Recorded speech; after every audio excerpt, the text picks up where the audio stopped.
The International Criminal Court is now in session. La Giunta Co Penal International do it.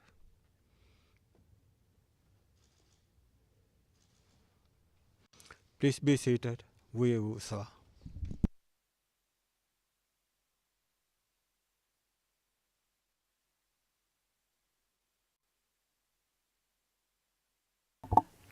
Yes, good morning all. Madam Registrar, can you call the case? Good morning, Madam President, Your Honors. Situation in the Republic of the Philippines in the case of the prosecutor versus Rodrigo Roa Duterte, case reference ICC 0121-0125, and for the record, we are in open session. And again, Mr. Haynes, we've excused your client's attendance today, but as I think we made clear, it's only because it's a relatively short hearing. Yes, I was going to observe, of course, that the movement of a detainee from the detention unit to the court is an unsettling experience, even for the sturdiest of clients, but he's fully aware that you will expect to see him sooner rather than later. Right, yes. Well, as you're on your feet, Mr. Haynes, we may as well start the introductions with you. Well, I'm ably assisted today by Miss Gibson, Miss Daniel and Miss Sethi. Yes, thank you very much. And the appearances for the prosecution? Good morning, Madam President. Good morning, Your Honors, to everybody in the room. Julian Nichols with Edward Jeremy, Sylvie Wakchom, Zinzana Ziayo, and James Meridi. Thank you. Thank you very much. And finally, the representatives for the victims. Good morning, Madam President, Your Honors, Ann Gravoski and myself, Paulina Masida, for the victims today. Thank you. Yes, Ms. Masida, can I just clarify something while you're on your feet? I know you're the only representative appearing today, but the pretrial chamber, I think, appointed 3 of you. Can I ask which of you is lead counsel? None of us, the 3 of us are lead counsel actually. The way in which we work, we normally agree on a common position before any hearing before the chamber if necessary or anything. So we actually act as a single team. This is the expression which was used by pretrial chamber. But we don't have a formal lead counsel in the team, and we take our decisions jointly and collegially. Yes, all right. Well, I mean, that, of course, is a matter for you. But I want to make one thing clear. Only one of you Yes. from the 3 that have been appointed will be asking questions. I'm not going to have 3 people asking questions during the course of the trial. Can reassure Madam President, this is also our understanding, Right. and we will always be in agreement between the 3 of us who will be leading a specific questioning for a witness or a specific arguments in court. So in other words, also for legal arguments, only one of us will address the court. Right. Thank you. That's very helpful. Thank you very much indeed. All right. I don't think we've got anybody here from the registry this morning. So we might as well move to, as I say, what is a relatively short session. The first item on the agenda was the deadlines for the filings of observations to the expert panel for the reports. And we set, I should make it clear, the experts who are going to examine the accused. We set the following deadlines: the 18th of August for the experts to file their reports, 24th of August the registry was going to file the experts' reports, right, and 31st of August observations from the parties and participants, including any request that may be made for an actual hearing. Now, Mr. Nichols, the Office of the Prosecutor requested this item. Is there a reason for that? Yes, Your Honor. Thank you. Really, what we're asking for is 1 more week to file our observations, and then, of course, if necessary, another week for the defense and for our friends in the LRV.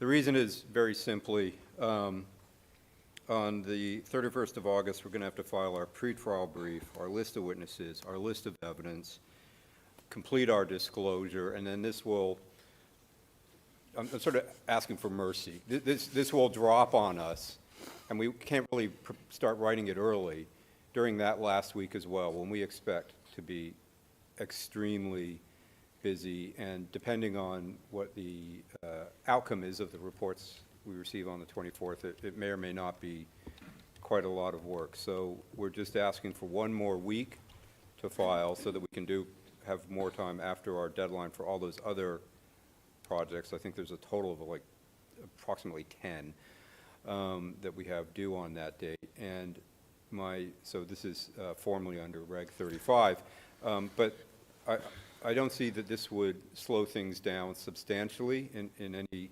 real way, and certainly not the start of the trial date if we're given that week. So those are the grounds, and that is the request.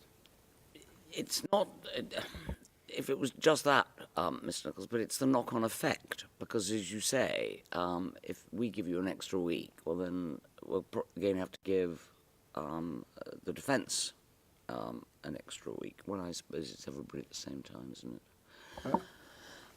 Okay. Your Honor, I think we were filing simultaneously. Yeah, yes. So, No, so it won't have that extra Yeah. that I think you may have been thinking about. Yeah, sorry, you're quite right. Mr. Haynes, We've got no difficulty with you showing some mercy to the prosecution. Ms. Masida? Same with us, Your Honor. It's all right. We'll be merciful, Mr. Nichols, as it's early on. Thank you very much, Your Honors. And you can have the extra week. Then the next item, it was the adoption of the protocol on the handling of confidential information. I think you've all seen that it's really the standard one that appears in all trials. Does anybody have any comments on it?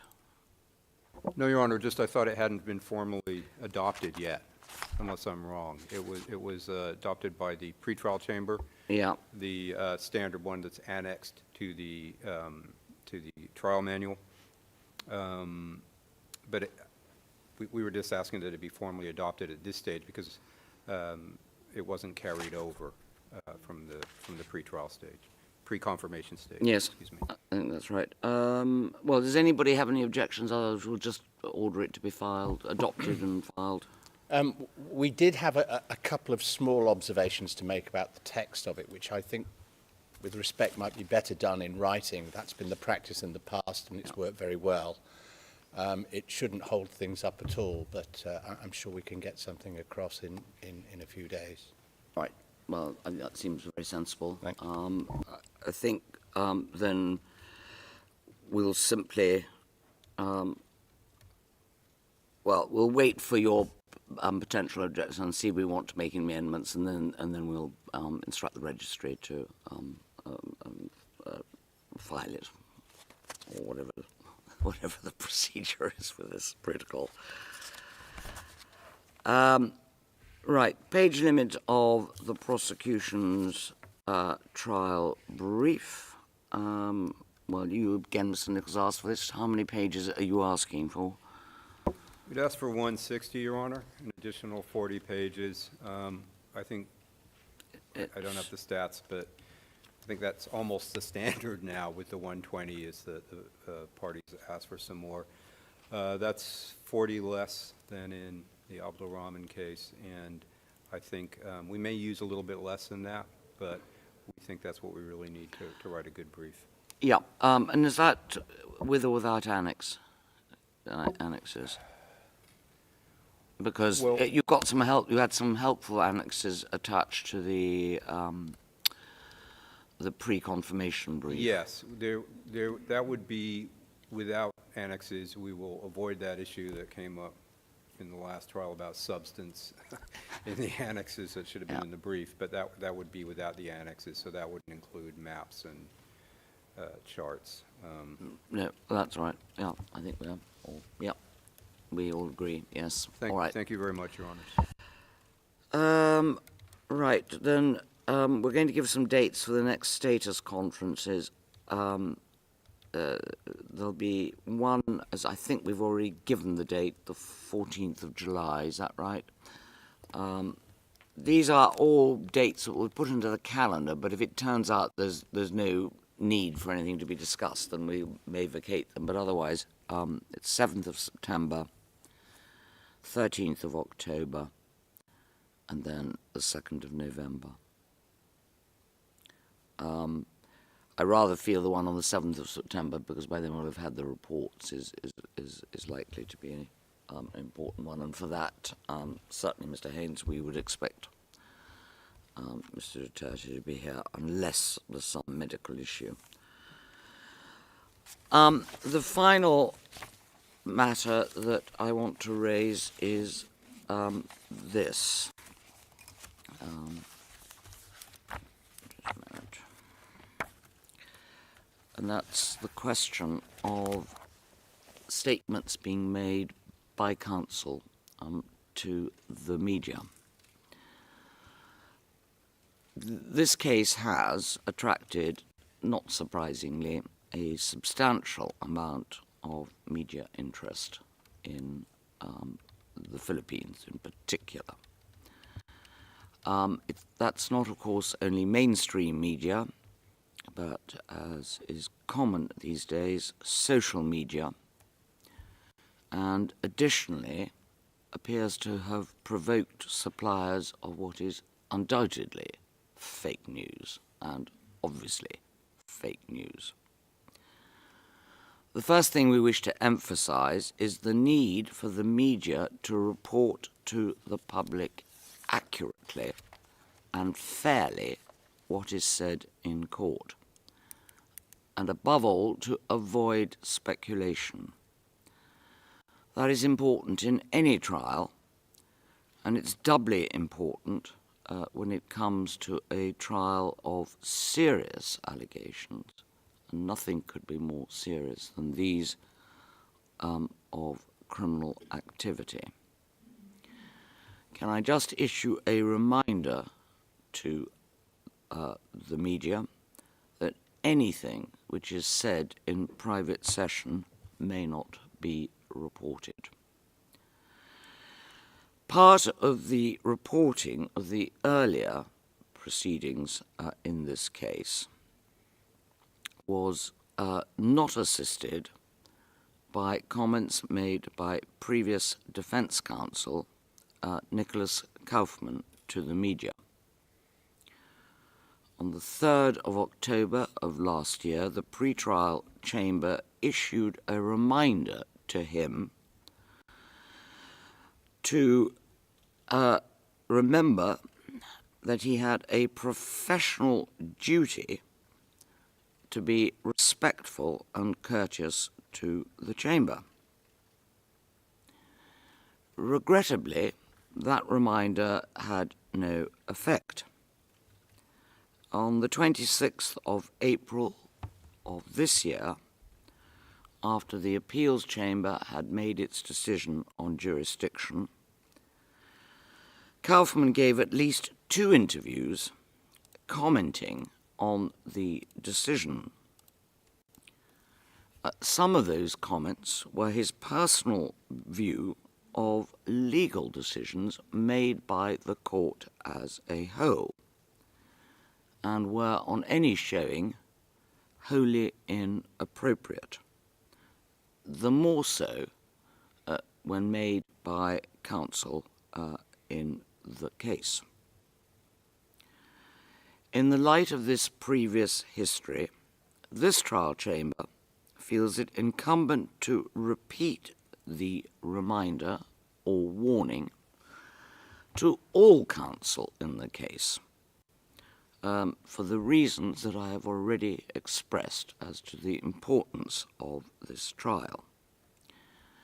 We see no reason why counsel should feel it necessary to make any comment to the media. The appropriate forum for counsel to raise matters is in the courtroom. Trials are not conducted by the court of public opinion, but by this court during the course of the proceedings. We should add, finally, that we are somewhat surprised to see that other than the catch-all type provisions which are contained in the Defence Code of Conduct, namely Articles 5, 7 and 24, no guidance on the topic of media comment is offered to Council in any of the codes, in fact, those including for the prosecution. But of course it's particularly applicable to the Code for Defence Counsel. And we feel that this is a lacuna which should be rectified sooner rather than later. So, are there any other matters that Council wish to raise at this stage?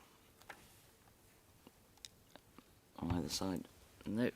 In that case, that concludes the status conference this morning.